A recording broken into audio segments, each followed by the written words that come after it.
자, 안녕하세요. 예, 한 주간 잘 쉬셨어요? 예. 날씨가 되게 더워졌어요, 그죠? 좋아요, 근데. 추운 것보다 낫죠, 그죠? 이제는 어쩌지? 이제 콧바람이 들기 시작하고, 막 꽃바람이 막 불고 막 할 텐데, 공부도 하기 싫고, 어쩔까, 그죠? 큰일 났어. 자, 그래도 우리는 이제 합격을 해야 되니까, 알겠죠? 자, 오늘은 이제 저랑 같이 정책론에 한번 들어가 보도록 하겠습니다.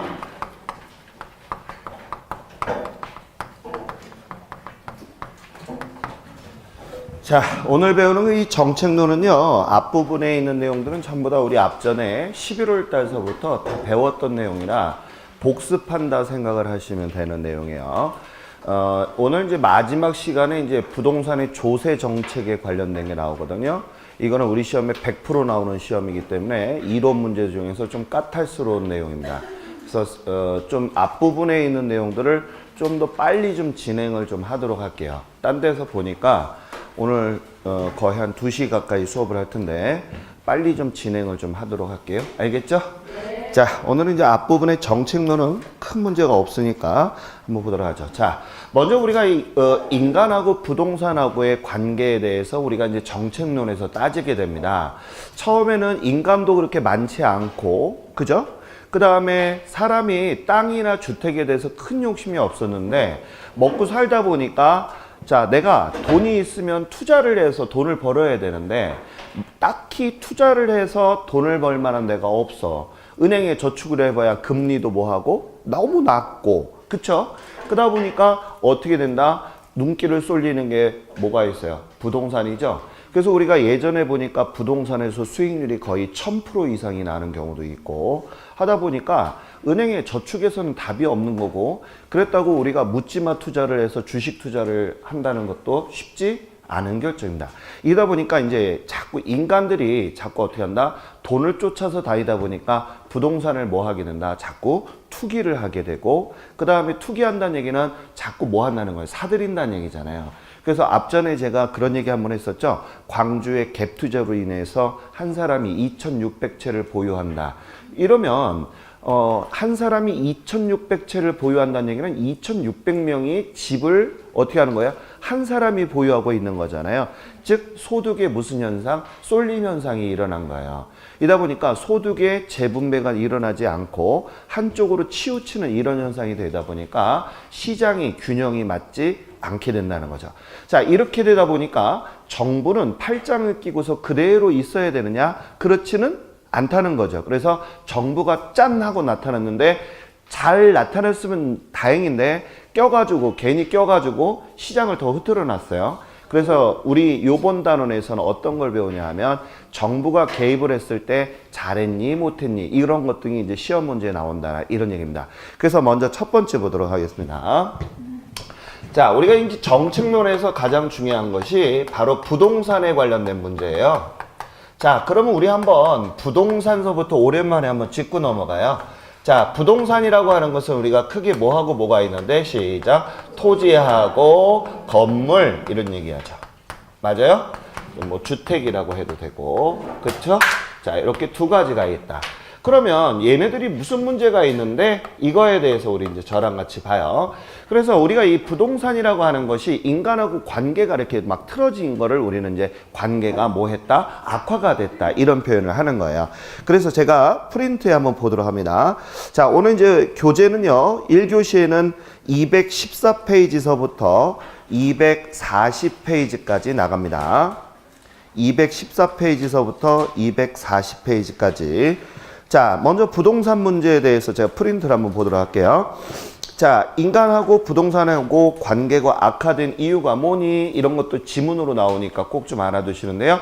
첫 번째, 자꾸 투기를 하다 보니까 어떻게 된다? 지가가 막 올라가요. 왜냐하면 자, 투기를 해서 올라가는 경우도 있지만 워낙 부동산이라고 하는 것은 두 가지가 있어요.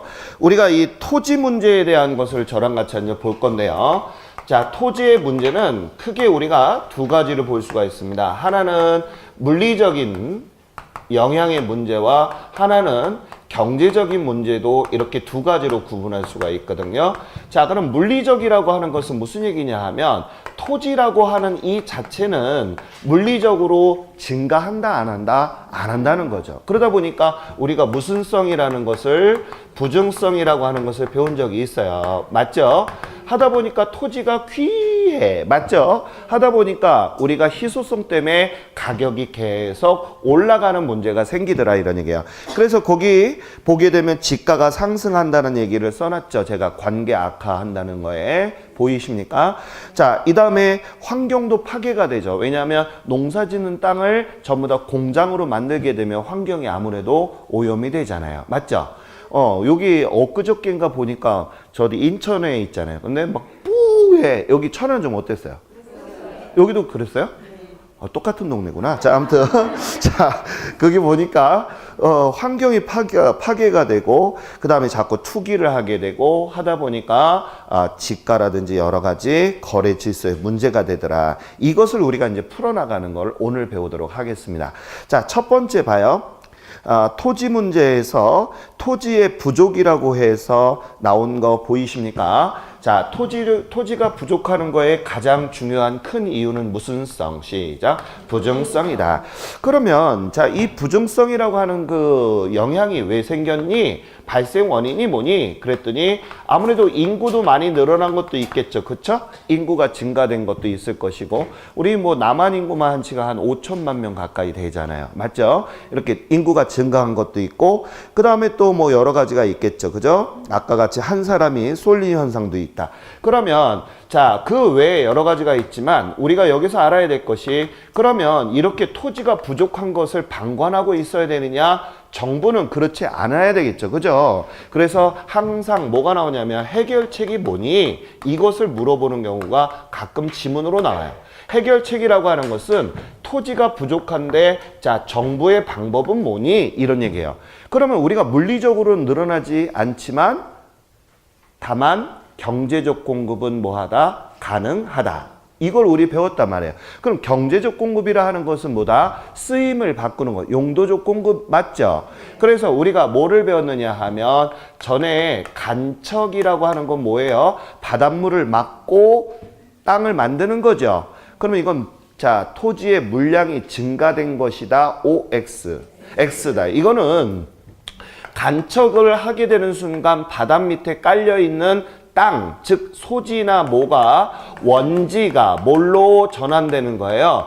부지로 바뀌는 거니까 이거는 뭐라고 한다? 시작. 용도적 공급이다라고 하는 거예요. 즉 경제적 공급을 얘기한다. 이런 얘기를 좀 알아두시기 바랍니다.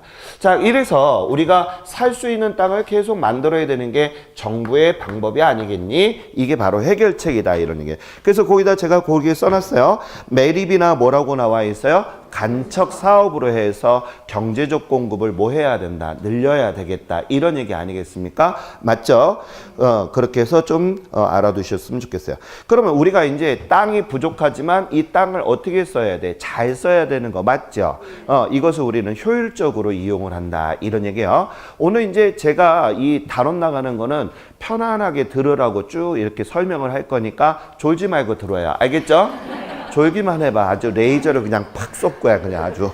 자, 그 다음에 이제 두 번째가 있어요. 두 번째는 뭐가 있냐면 지가고라고 하는 거. 자, 이 지가고는 뭐에 관련된 거냐 하면 바로 경제적인 문제에 해당이 된다라고 볼 수가 있어요. 그러면 지가고다라고 하는 것은 이게 무슨 얘기야? 높은 땅값이다. 이런 얘기 아니겠습니까? 맞죠? 왜 땅값이 왜 비싼데 서로들 부족하다는, 땅이 늘어나지 않는다는 걸 알기 때문에 높은 땅값이 형성이 되더라. 이런 얘기죠. 그죠? 자, 그래서 거기에 보니까 지가고의 문제는 제가 경제적인 토지 문제다라고 해놨습니다. 그래서 경제적에다가 동글뱅이 좀 해주시고, 아까 부증성 같은 경우는 무슨 문제라고 그랬어요? 물리적에다가도 좀 동글뱅이 좀 쳐주세요. 자, 이래서 우리가 이 토지 문제는 크게 두 가지로 볼 수가 있는데 물리적인 것과 그 다음에 하나는 뭐라고 그랬어요? 경제적인 문제로 크게 구분할 수가 있습니다. 자, 그러면 우리가 이 경제적인 문제에서 어떤 문제를 해결을 해야 될 것인가를 한번 보도록 할게요. 자, 먼저 높은 땅값이다 이런 얘기는 아무래도 아까도 제가 얘기했던 투기라든지 또는 개발로 인해서 봉 잡는 경우가 있죠. 어떤 경우가 있냐 한번 봐요. A 지역에 있는 사람과 B 지역에 있는 사람이 있어요. 그런데 A 지역이 개발이 됐어. 그래서 평당가 1,000만 원짜리 땅이 2천만 원으로 쿡 올라가 버렸고 여기는 아무것도 개발도 안 하더라. 그러면 안 되겠죠. 나중에 균형적인 개발이 있어야 되는데 그러면 한번 물어보겠습니다. A는 완전히 봉 잡은 거 아니에요? 맞죠? 대박 로또. 그죠? 그러면 얘는 얼마큼 벌었어요? 1,000만 원. 평당가 1,000만 원씩 벌었다는 얘기는 대단하잖아요. 맞죠? 자기가 100평 정도 갖고 있었다. 뭐 10,000평 정도 갖고 있었다. 이런 사람들 엄청나게 많아요. 특히 우리 옛날에 인천이니까 강화 들어보셨어요? 강화 그러면 인삼이 유명하잖아요. 강화를 이제 가끔 저도 답답할 때 드라이브로 강화 한 바퀴 돌고 들어와요. 근데 편안하고 좋아요. 이렇게 강도, 바다도 보이고. 근데 거기가 얼마였냐면 평당가 얼마 안 했어. 20-30만 원밖에 안 했단 말이에요. 지금 평당가 1,200만 원이에요. 그러면 그 강화에 사는 사람들이 땅 갖고 있는 사람이 어마어마하게 많잖아. 시골 사람이죠. 뭐 하는 사람이에요? 전부 다. 농사져 있는 사람이잖아. 집에 전부 다 벤츠가 서 있어. 경운기가 없어지고 벤츠가 있는 거야. 미치는 거지. 맞아요, 이거? 이런 졸부들이 막 이렇게 생기게 돼요.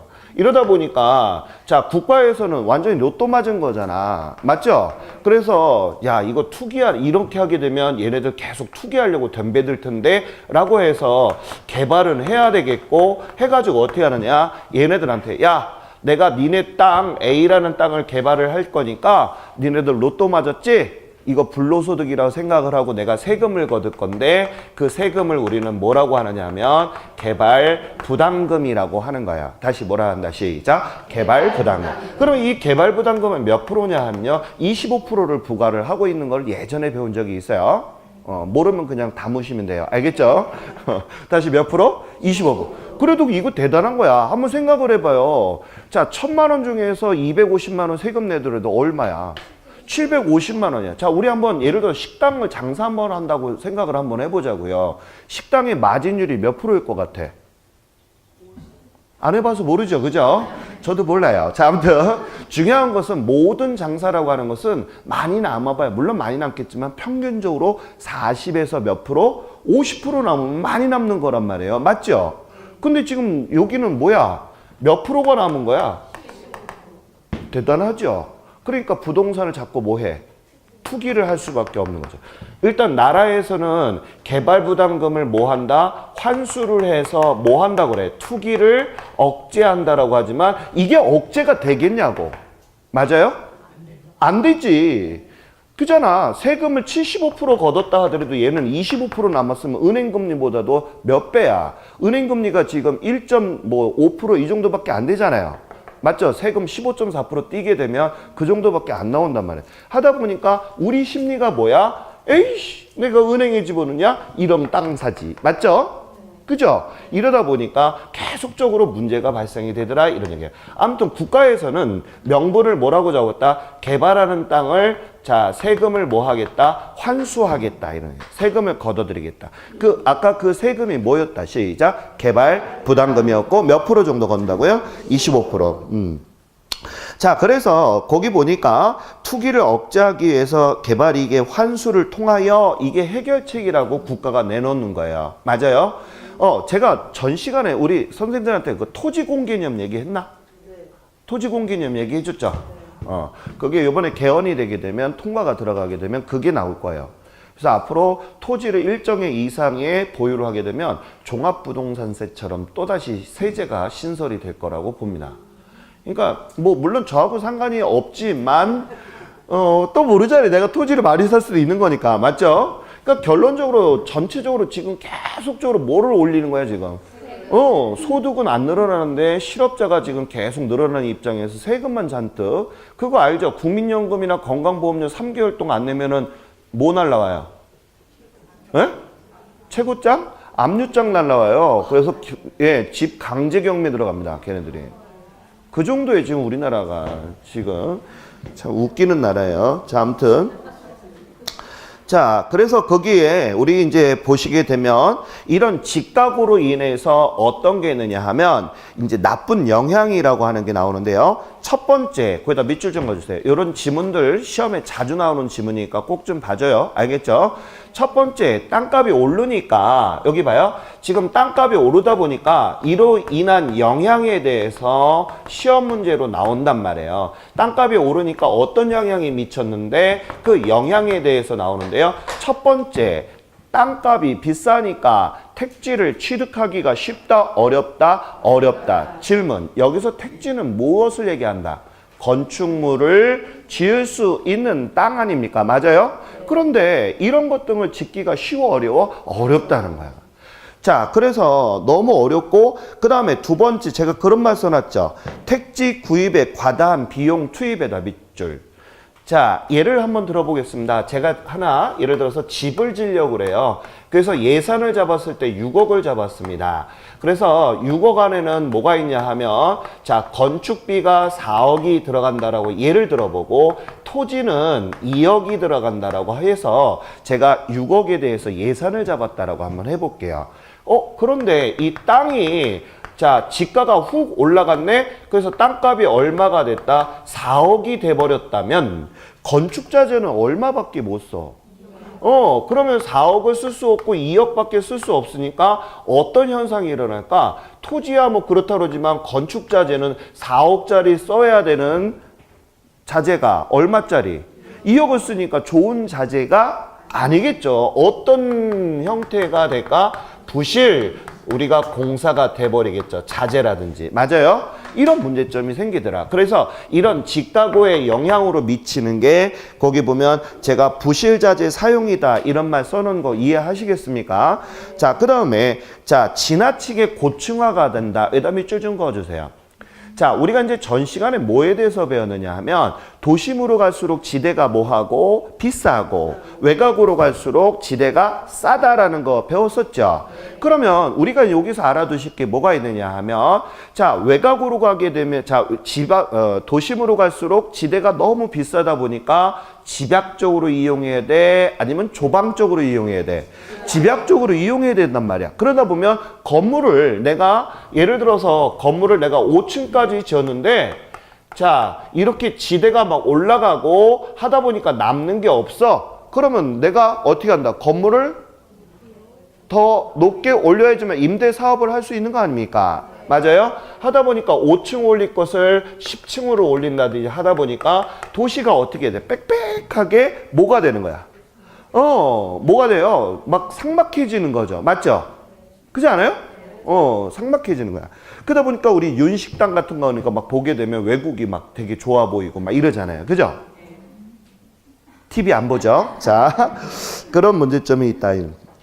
자, 그래서 거기에 지나친 고층화를 초래한다는 거 얘기했고요. 그 다음에 동글뱅이 2번에 보게 되면 공공용지의 확보에 어려움이다 이런 얘기 나와 있습니까? 질문, 공공용지는 뭐예요? 공공용지가 뭡니까? 아니, 비도 안 오는데 왜 비 맞은 주처럼 중얼중얼거렸어? 목탁이라도 하나 줘야 되겠구만. 자, 여기 봐요. 공공용지는 나라가 공공재를 짓기 위해서 산 땅이야. 알겠어요? 그럼 또 제가 질문. 공공재는 또 뭐예요? 자, 한번 해봅시다. 시작. 학교, 도로, 공원, 또 병원. 오, 합격. 자, 그런 게 공공재야. 무슨 얘기인지 알겠죠? 동사무소, 구청 이런 게 다 나라에서 짓는 거잖아요. 보건소 이런 거. 맞아요? 이런 게 다 공공재야. 그럼 그런 거 짓기 위해서 나라는 땅을 갖다 비축한단 말이야. 맞아요? 그런데 땅값이 너무 비싸다 보니까 어떻게 돼? 그런 걸 만들 수가 없게 되면 누가 불편한 거야? 국민들이 불편하더라 이런 얘기죠. 그래서 공공용지 확보가 어렵다 보니까 국가로서는 어떻게 돼? 예산을 잡아서 이런 걸 만들어야 되는데 재정상에 어려운 문제가 생기더라 이런 얘기입니다. 맞아요? 자, 그 다음에 곧 다음에가 원가 상승의 요인이다 이런 말 나와 있죠. 거기다 밑줄. 자, 원가가 상승한다. 자, 하나 예를 들어 보겠습니다. 자, 우리 요 1,000원에서 짜장면 가격이 얼마 정도 하죠? 계략? 5,000원이면 먹을 수 있어요, 없어요? 있어요. 그리고 뭐 여기 뭐 평당 가격이나 인천이나 천안이나 도찐개찐 아닙니까? 맞죠, 이거? 우리 동네도 5,000원이면 먹어요. 그런데 하나 물어보겠습니다. 자, 예를 들어서 강남 같은 경우는 평당 6천만 원 한단 말입니다. 그러면 강남에서 5,000원에 짜장면을 팔면 될까, 안 될까? 왜요? 왜 안 돼? 에? 남는 게 없어. 우리 선생님 중국집 하겠어? 거기서? 5,000원에 팔겠어? 안 판다니까? 그러면 선생님 강남엔 중국집이 없어요? 광주에서 심각하게 앞에서 물어보는 거예요. 그래서 제가 그런 얘기를 했어요. 제가 뭐라고 했느냐면 있지요. 있어요. 이런 얘기를 하면서 자, 중국집이 있는데 거기는 일식집처럼 인테리어를 화려하게 해놓고 짜장면 한 그릇에 15,000원씩 받고 있습니다. 네, 짬뽕 하나에 뭐 2만 원씩. 그래야지 가격 대비해서 나오게 되겠죠. 그러니까 고급스러운 분위기야. 무슨 얘기인지 알겠죠? 막 주방장도 샬라샬라 뭐 이렇게 하고 뭐 짱깨 뭐 이렇게 하고 이런 그런 분위기에 무슨 얘기인지 알겠죠? 그런 고급스러운 분위기더라 이런 얘기. 그러다 보니까 그래야지 남는 거잖아요. 맞죠? 강남에서 고기 한 점 접대하러 한번 옛날에 직장에 있을 때 갔었는데 진짜 앉았다 일어나니까 60만 원 결제를 하는데 돌아버리더라고요. 집에 가서 밥 또 먹었어요. 배고파서. 무슨 얘기인지 알겠죠? 진짜 손바닥만한 거 나오는데 한 번 나올 때마다 몇십만 원 하는 거예요. 진짜 뭐 툭불, 쓰리불 뭐 나오잖아요. 소고기. 맞아요? 나야 접대하니까 내 카드를 안 썼지만. 그죠? 아무튼 진짜 있을 때가 못 돼. 우리같이 저소득층은 떨려서 카드를 못 내. 자, 아무튼 그렇다 이런 거 알아두시고. 자, 이러다 보니까 원가가 상승하는 요인을 무슨 얘기인지 알겠어요? 왜 올라갔어? 땅값 때문에. 맞죠, 이거? 그런 내용을 이해하시고, 그 다음에 자꾸 이렇게 물건 가격이 점점 올라가는 현상을 하니까 물가를 뭐 하게 된다? 압박을 한다. 이런 얘기죠. 맞아요? 자, 그 다음에 또 뭐가 있느냐? 투기 심리가 만연해진다. 이런 얘기 나와 있죠. 전부 다 너도 나도 부동산에 투기해야 되겠다는 생각을 하다 보니까 돈만 있으면 전부 다 부동산에 투자하잖아. 맞죠? 자, 근데 거기 보니까 자본이득이라는 말이 나와 있네. 거기다 밑줄. 이제 앞으로 자본이득이라는 말과 소득이득이라는 말을 자주 보게 될 거예요. 알겠죠? 소득이득이라고 하는 것은 뭐냐 하면 내가 사용료를 내게 하는 겁니다. 즉 임대료로 인한 수익을 뭐라 한다? 시작. 소득이득이고, 자본이득이라고 하는 것은 무슨 얘기냐 하면 내가 보유하고 있는 자산을 처분함으로써 생기는 이익을 뭐라 한다? 시작. 자본이득이다. 다시 내가 뭐 하면서 생긴 거라고요? 시작. 처분하면서, 팔면서 생기는 이득을 뭐라 한다고요? 자본이득. 구분하실 수 있겠죠? 예. 그래서 우리가 어떻게 한다? 근로 의욕이 상실이 되죠. 안 그래요? 아니, 우리 한번 생각을 한번 해봐요. 자, 여기 고개 들어봅시다. 이건 실제인데요. 자, 하나 물어보겠습니다. 요즘에 금리가 낮은 상태에서 1억을 번다는 게 쉽지 않습니다. 맞죠? 우리 하나 물어볼게요. 1억을 갖다가 벌려면 월 100만 원씩 저축을 하는 게 쉽지 않잖아요. 이것도. 그렇지 않나요? 월 100만 원씩 저축을 할 정도가 된다면 한 달에 평균적으로 500 이상은 벌어야 돼요. 더 벌어야 돼요? 그래요? 신랑이 잘 나가자. 못 나가요? 끝나고 남아요. 자, 가정 상담을 하도록 하겠습니다. 자, 한번 봅시다. 자, 여기서 우리가 월 100만 원씩을 벌어야 된단 말이에요. 저축을 하려면. 맞죠, 이거?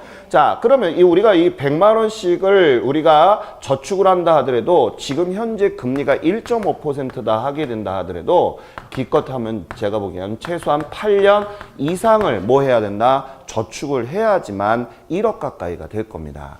약. 알겠죠? 그러면 우리 물어볼게요. 8년이 지나게 되면 8년 동안 물가는 그대로 고정이 되어 있지 않잖아요. 하다 보니까 계속 어떻게 돼?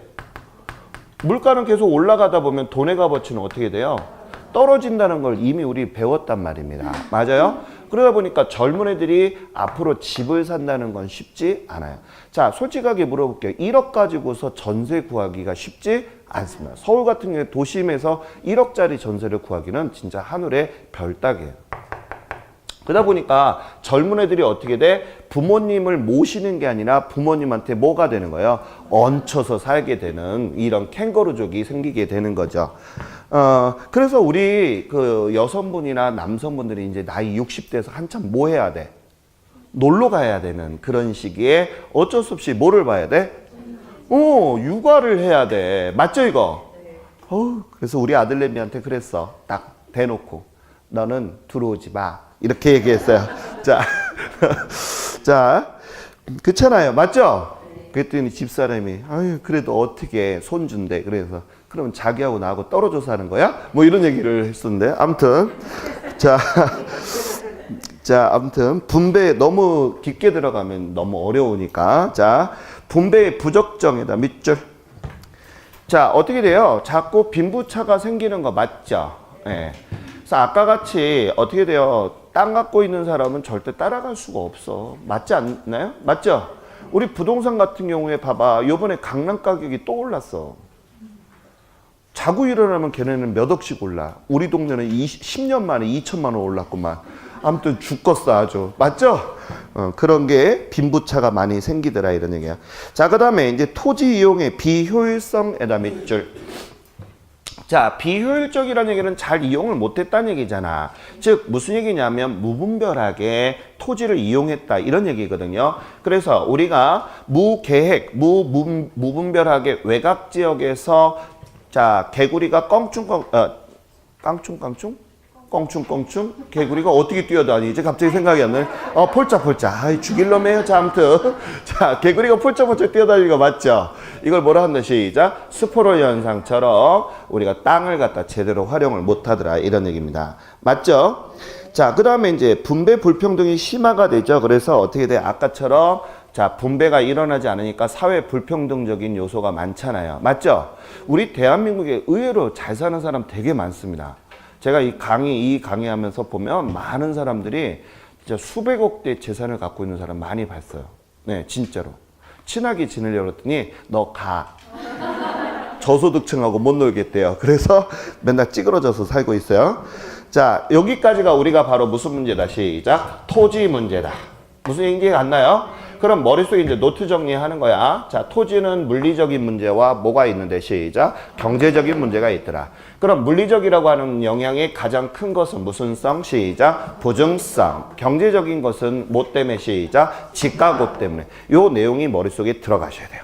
알겠죠? 자, 그러면 이제 우리가 건물, 즉 주택에 관련된 것은 우리가 크게 두 가지 문제가 있습니다. 하나는 질적인 문제와 그 다음에 하나는 양적인 문제로 우리가 두 가지를 구분할 수가 있습니다. 다시 우리가 주택에 관련된 것은 크게 몇 가지? 두 가지가 있다. 자, 그러면 여기서 질문.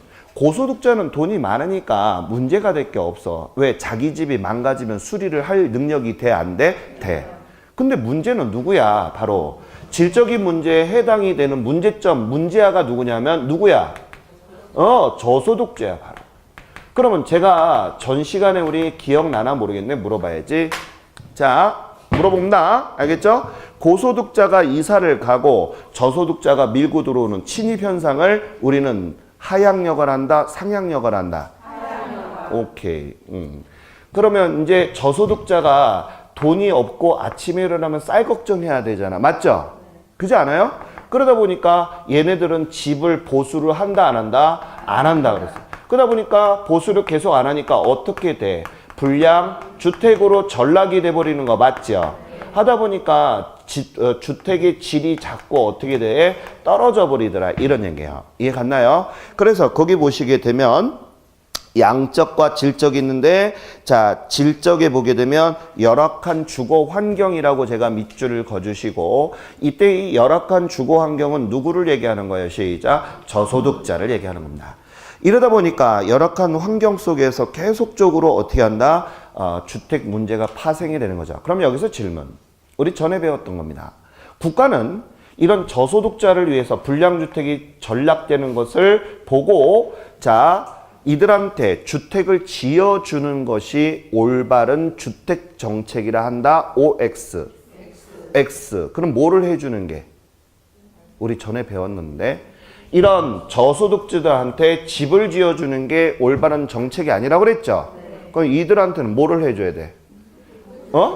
그렇지. 저번에 배웠잖아. 소득을 뭐 해줘야 돼? 자꾸 늘리는 그런 방법을 찾는 것이 올바른 정책이다라고 했어요. 그래서 이들한테는 소득을 늘리려면 뭐를 자꾸 찾아줘야 돼? 직장. 맞아요? 이게 가장 중요해요. 그래서 이런 내용들 꼭 머릿속에 담아두시고요. 그 다음에 자 거기 뭐 주택의 발생 원인이 있는데 그런 얘기는 참고해서 보시고 양적에다 밑줄 좀 그어봅니다. 양적. 자 양적이라고 하는 것은 주택이 워낙 모자르다 이런 얘기잖아요. 맞아요? 그럼 여기서 또 질문 하나 들어가 있습니다. 시험에 기출문제로 나왔던 거예요. 질문. 자 여기 보세요. 자 집이 A라는 동네가 있습니다. 알겠죠? A라는 동네가 있는데 집이 10채가 있다. 그러면 자 10채가 있다는 얘기는 공급을 얘기하는 것입니다. 맞아요? 그 다음에 이 집에서 살고자 하는 사람이 10사람이 있다. 그러면 사고자 하는 사람을 뭐라고 한다? 우리는 수요라 한다. 맞아요? 그러면 지금 현재는 수요와 공급이 뭐 했다? 일치한 거 맞지요? 맞아요? 그럼 여기서 질문. 정부는 A라는 동네에 정부 개입을 할 필요가 있을까 없을까가 시험 문제로 나온 적이 있어요. 알겠죠? 자, 정부가 A 동네에 개입을 한다 안 한다. 자기 생각 1번 2번 제가 물어볼게요. 알겠죠? 자, 이렇게 수요와 공급이 뭐 해서 일치했지? 그러면 정부가 이런 시장에 들어가야 돼 말아야 돼. 자기 생각 알겠죠? 들어간다. 정부가 개입한다. 아니다. 자, 잘 들어요. 정답은요. 개입한다예요. 세 사람 맞았어요. 콩그리추에이션 알겠죠? 자, 그래서 우리 선생님들이 이게 시험 문제로 나와서 많은 학생들이 이게 몇 회 때 나왔냐면 21회 때 나왔던 시험인데요. 많이 틀리고 나왔어요. 자, 정부는요. 이렇게 수요와 공급이 맞았다 하더라도 다른 파생적인 문제가 생기기 때문에 항상 정부는 뭐 해야 돼? 국민들을 지켜봐야 될 의무가 있는 거예요. 그렇기 때문에 정부가 개입을 해서 봐야 된다는 거예요. 무슨 얘기인지 알겠죠? 꼭 까먹으시면 안 됩니다.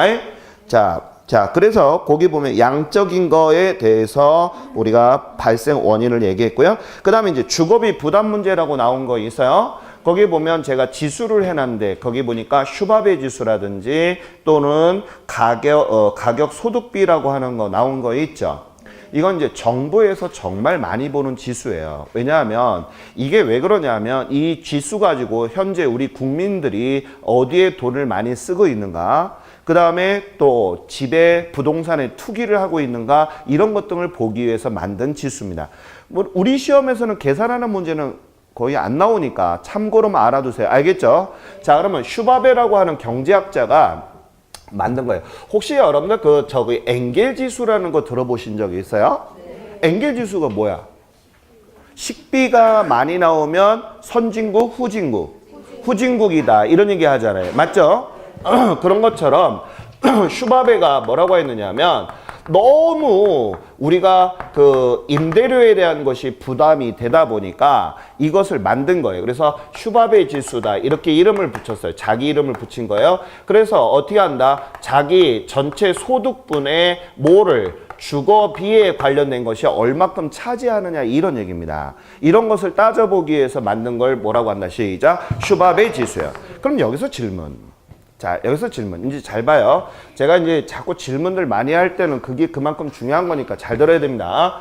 자, 분모가 상승하게 되면 슈바베 지수는 어떻게 해야 될까? 상승한다, 하락한다, 하락한다. 그래서 둘의 관계는 비례 관계, 반비례 관계, 반비례 관계. 이제 자꾸 까먹으면 안 돼. 그러면 분모가 소득이 증가하면서 슈바베 지수는 낮아지는 거 맞죠? 그러면 좋은 걸까, 나쁜 걸까? 주거비가 싸진다는, 자, 소득이 더 많아지니까 주거비는 대체적으로 좀 낮아진다는 형편이죠. 그러니까 소득이 많이 늘어나는 게 좋은 거다. 그러면 만약에 예를 들어서 소득 대비 주거비가 계속 상승하게 된다면 슈바베 지수도 올라가는 거 맞죠? 둘이는 비례 관계입니다. 맞죠? 그러면 이때 주거비 부담이 크다는 얘기잖아. 맞아요? 그럼 좋은 거야, 나쁜 거야? 나쁜 거. 이 정도만 알아두시면 돼요. 이해갔나요? 예를 들어서 이런 얘기입니다. 지금 수영이가 100만 원을 벌어. 그런데 월세로 60만 원을 낸다라고 한번 해봐요. 그럼 내가 주거비로 몇 %를 내고 있는 거야? 60%를 내고 있는 거잖아. 부담이 돼, 안 돼? 돼. 애들 크고 등록금 내고 뭐 하다 보면 못 하는 거야. 맞죠, 이거? 그런 부담이 돼. 그래서 이 슈바베 지수를 한 거고, 그 다음에 가격 소득비는 소득분의 뭐라고 나와 있어? 주택 가격이라고 나와 있죠. 그렇기 때문에 내가 버는 돈은 작은데 집값이 너무 비싸면 어떻게 돼? 집을 살 수가 없잖아. 그러면 이런 것들을 보고 나서 국가는 어떻게 결정을 하느냐 하면 공공임대주택을 계속 지어야 될지 아니면 분양가 상한제를 두어서 정책을 내려야 어떻게 할 것인지 이런 것 등을 이 지표 보고서 결정하는 겁니다. 이해 갔나요? 그래서 우리 시험에는 그렇게 비중성은 없지만 그냥 참고로 알아두세요. 알겠죠? 자, 그 다음에 이제 부동산 문제의 특징과 내용으로 들어갑니다. 자, 이 부동산 문제의 특징과 내용은 우리가 많이 입문 과정에서도 다뤘던 내용이고 지문으로도 자주 나오는 내용이니까 꼭 알아두셔야 됩니다. 독단적으로 나오는 경우도 있어요. 알겠죠? 자, 첫 번째 내용입니다. 악화 성향에다 밑줄 좀 그어주시고 악화 성향. 악화 성향이라는 얘기는 계속 나쁜 게 지속되는 거야. 즉 우리나라 속담에 이런 얘기가 있습니다. 3살 버릇이 80까지 간다. 맞죠? 그런 내용이라고 보시면 돼. 그렇게 되면 거기 봐요. 시간 흐름에 따라서 계속 뭐가 돼서 악화가 돼서 거기다 밑줄 바로 잡기가 뭐라고 그랬어요? 어려운 뭐라고 그랬어요? 현상이다. 여든데 가지고 막 뭐라고 해봐. 그죠? 우리 아들내미한테 요즘 잔소리를 못 해요. 맞을까 봐. 무슨 얘기인지 알겠죠? 그러니까 아들내미가 이제 뭐냐 하면 이제 대학생이 되니까 막 큰 소리를 막 하는 거야. 이거 뭐지? 주객이 전도된다고 조만간에 내가 쫓겨날 것 같아요. 자, 아무튼 그래서 잘못된 것을 나이를 잡아줘야 되는 그런 시기점인데 못 잡아주는 거야.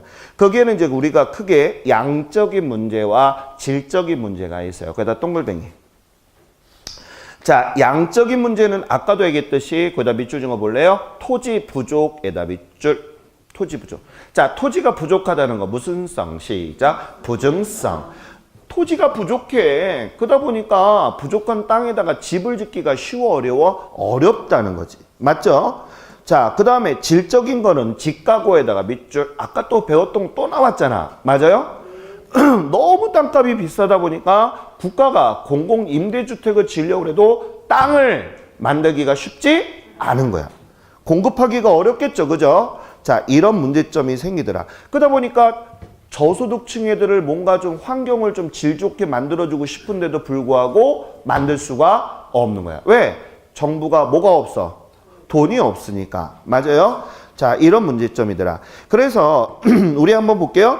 자, 국가는 그러면 이런 것을 방관하고서 계속 봐야 되느냐? 이런 얘기죠. 그래서 어떻게 한다? 토지 이용 규제를 해서 강화를 하거나 이렇게 하는데 예를 한번 들어보겠습니다. 아까 제가 A라는 자 여기 도심이 있고 자 도심 같은 경우에서 서민들이 살 수가 없어. 왜 못 살아요? 높은 집가구 때문에. 맞아요? 하다 보니까 외곽의 싼 동네에서 막 이렇게 집을 막 짓잖아. 맞아요? 그래서 아까 제가 뭐라고 했어? 폴짝 이렇게 해서 짓는 걸 뭐라고 한다고 그랬다? 시작. 스포러 현상이라고 그랬잖아. 맞죠? 그럼 여기서 집을 한 번 지면 내용 연수가 몇 년 정도 된다고 그랬어요? 30년 정도의 집의 수명이 있잖아. 그럼 정부는 이 집에 대해서 야, 다음에 그렇게 짓지 마. 그러면 정부는 몇 년간 기다려야 돼? 30년을 기다려야 돼. 딱 기다렸어. 그랬더니 여기 또 이렇게 지은 놈이 있어. 그러다 보니까 계속 뭐가 되는 거야? 가는 거죠? 그러다 보니까 어떻게 돼? 정부가 이렇게 무분별하게 방관을 하다 보니까 이런 스포럴 현상이 일어나. 그래서 국가가 어떻게 한다? 자, 이 지역에 대해서 이제 개발을 하려고 그랬더니 얘네들이 지금 아직 살아있지? 맞아요? 그러면 우리 대한민국에서는 사유재산권이 인정하고 있잖아요. 하다 보니까 얘네들 뭐 해야 돼? 내보내야 되지. 근데 나가 안 나가? 안 나가. 그러면 어떻게 해야 돼? 안 나가게 되면 이리 와. 모가지를 뺐다 꼈다 해야 돼? 그건 아니잖아. 맞아요? 그럴 수는 없거든. 그래서 사유재산권이 인정되는 나라잖아. 맞죠? 하다 보니까 얘네들 끝까지 안 나간단 말이에요. 그래서 그거에 대한 보상금을 많이 받고 나가겠죠. 이거를 전문용어로 뭐라고 한다고 우리는? 들어는 받나 알받기라고 하는 거예요. 무슨 얘기인지 안나요? 그러다 보니까 국가가 이런 재정 부담에 큰 부담을 느끼더라 이런 거예요. 그러니까 한번 국가가 정책을 잘못하다 보니까 이런 문제점이 생기더라 이런 얘기예요. 무슨 얘기인지 알겠죠? 자, 그래서 그런 내용들이 나와 있고, 그래서 국가는 강력하게 자 앞으로 계획적인 뭐를 해야 돼? 정책을 펴야 되겠죠. 그래서 토지 이용 계획이라든지 거래 질서를 확립해야 되겠다 이런 얘기입니다. 자, 그다음에 이제 비가역성으로 들어갑니다. 밑줄. 이 비가역성이라고 하는 것은 한 번 선택한 거에 대해서는 다시 되돌릴 수가 없다는 뜻입니다. 무슨 얘기인지 이해가 안 나요? 이런 얘기를 하니까 참 이해를 못하는 것 같아요. 자, 전문적으로 전문 용어를 들어가도록 하겠습니다. 알겠죠? 자, 저하고 집사람하고 고스톱을 쳤어요. 알겠죠? 한번 패를 딱 냈어. 그렇죠. 역시 전문 용어 나오죠? 낙장불입. 알겠죠? 그게 비가역성이야. 역시 이해가 빨라. 우리는 전문적으로 전문가야. 맞죠 이거? 한 번 내뱉은 거에 대해서는 되돌리킬 수가 없어. 이거 무슨 성? 시작. 비가역성이라고 한다. 무슨 얘기인지 이해가 안 나요? 그런 것들이 있어요. 그래서 우리가 비가역성의 대표적인 게 뭐가 있냐면 이런 얘기입니다. 예를 들어서 제가 천안에 여기 불당인가? 네. 아, 여기 쌍문? 쌍용. 불당은 또 어디였지? 아, 여기 천안 맞죠? 맞잖아. 자, 쌍용이나 불당이나 뭐 아무튼. 자, 쌍용이 예를 들어서 지가가 이렇게 땅값이 평당가 예를 들어서 1,000만 원이었는데 알겠죠?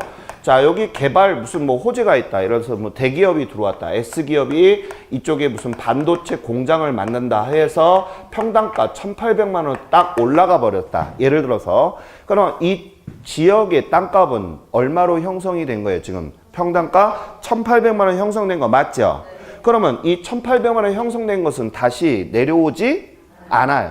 내려가도 1,200에서 왔다 갔다 할 뿐이지 갑자기 1,000만 원대로 내려오지는 않을 것입니다. 맞죠? 그게 바로 비가역성이야. 이해 갔어요? 그래서 거기 보게 되면 제가 동글뱅이 1번에 잠깐만 볼게요. 지가 수준에 의한 경제 상태가 형성이 된다는 게 제가 지금 방금 설명했던 내용입니다. 그래서 그런 내용이 있고 그 다음에 2번에 보면 끝절이에 옛날로 환원이 뭐 한다고 그랬어? 불가능하다라고 했죠? 그 내용 알아두시고 그 다음에 동글뱅이 3번에 보니까 토양이 파괴됐다에다 밑줄. 이 토양이 뭐야? 땅이 망가진 거죠. 어떤 게 있냐면 이런 거야. 우리 그 앞전에 그 대천인가? 대천에 우리 삼성중공업에서 유류가 터져가지고 국민들이 진짜 막 했잖아요. 막 닦고 막 했잖아요. 여기 거기 가본 사람? 여기는 없네. 어제는 광주 보니까 한 사람이 3번을 가서 이렇게 한 봉사. 예. 그래서 제가 500원 줬어요. 자, 아무튼. 자, 가보겠습니다. 자, 그래서 우리가 거기 제가 그 보니까 지금 깨끗해졌어요. 맞아요? 그 굴도 이렇게 자라나기 시작을 하고. 근데 원래 땅이 한번 망가지잖아요. 그렇게 되면 다시 원상 회복하는데 100년이 걸린대요. 그렇게 심각해. 그래서 토양이 파괴된 후에 인위적으로 사람들이 환원하기가 어렵다는 거예요. 무슨 인지에 갔죠? 자, 그 다음에 이제 우리가 또 하나는 아까 제가 건물을 잘못 짓게 되면 스포럴 현상 때문에 철거하기가 쉬워 어렵다. 그런 사례를 들었어요. 그 다음에 지속성에다 밑줄. 자, 지속성이라는 얘기는 계속 가는 거야. 마냥 고야. 맞죠, 이거?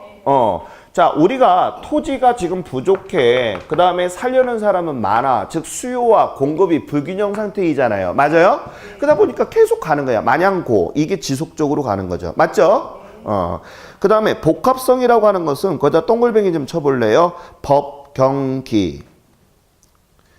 법률적, 경제적, 기술적. 제가 아는 그 지인 중에 강의를 하시는 분인데 자격증을 땄어. 이 공인중개사. 그래서 와이프하고 차렸는데 사기꾼한테 당해서 13억을 까먹었어요.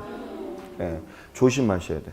그러니까 여러분들 왜 중개업 하다 보면 나중에 보험 드는데 기껏 해봐 1억 5천, 1억밖에 안 되죠. 5천만 원인가 그거 택도 없어. 사기를 당했어. 그 사람도 교수거든. 예, 교수를 우리 같이 강의하는 사람이 법을 모르는 게 아니에요. 법대 나오는 양반인데 사기를 당했어. 그러니까 어떤지 알겠어요? 뛰는 놈 위에 뭐가 있다고? 나는 놈이 있어. 그래가지고 거기 경매 들어가고 난리도 아니었습니다. 예, 아주 심각해. 그래서 우리 선생님들 나중에 자격증 따시면 그냥 뭐 땄다고 그냥 덤비지 마요. 알겠죠? 그런 놈들이 따로 있어. 근데 제가 봤더니 그런 그 얘기를 듣고 나서 했더니 이런 건이 해마다 13% 이상이 증가가 된다는 거예요. 큰 거야. 맞아요, 이거? 그러니까 얼레벌레 해서 그냥 처음에 땄다고 그냥 아무렇게 차리면 안 돼. 알겠죠?